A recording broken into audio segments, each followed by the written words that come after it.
السلام عليكم ورحمة الله وبركاته.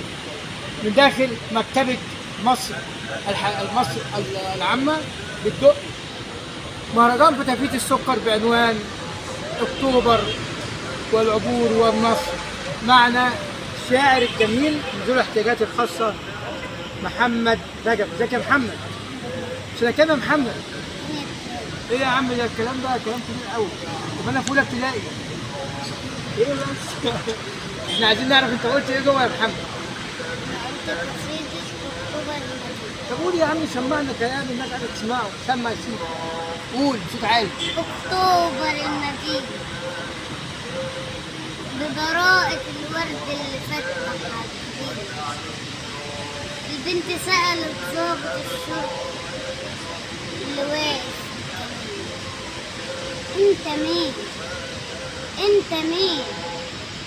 علمونا في المدارس مصر أرض، واللي يزرع غصن داخل أرضها نقويه، واللي يقتل طفل من البحر في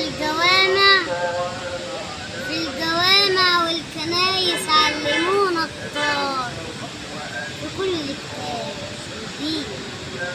من ده اللي شايل مدفعه، من ده اللي شايل مدفعه خلف القناة، عمال يعربد في البشر ويروح شمال. مين اللي قال في يوم، مين اللي قال في يوم نسينا دمنا بالضفتين؟ مين اللي قال نسينا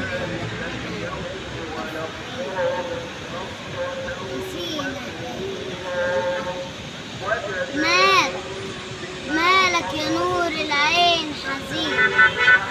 شايفك تملي عينيك بتبكي ودبلانين.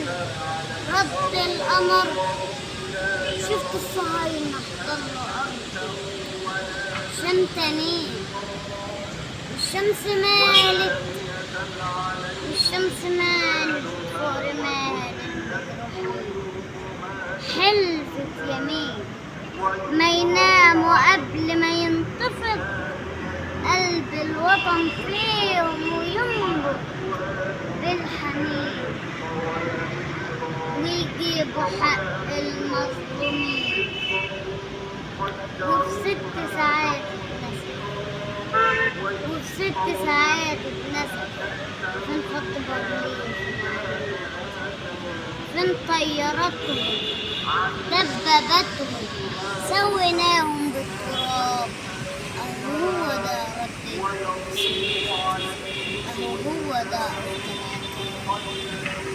يما الرمال الطهرة فينا كبرت. الله أكبر، الله أكبر.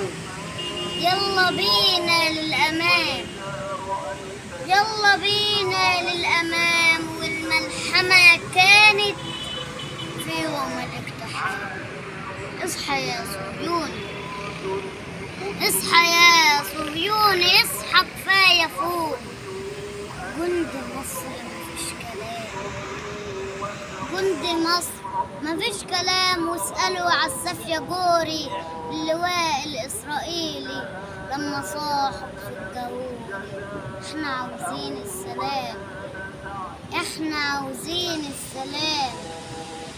رجعت الأرض الحزينة وردة جوري في الجنينة، نصر تشرين المدينة. هو ده لحن النشيد. الله عليك، الله عليك يا محمد رجب، برافو عليك والله. يعني ان شاء الله شعر جميل جدا جدا جدا. شكرا للشاعر الصغير الجميل محمد رجب على شعره عن نصر اكتوبر. كان معكم دكتور مجدي الناظر، راديو صوت الجيل وجريدة بوابة عجل مصر. شكرا جزيلا.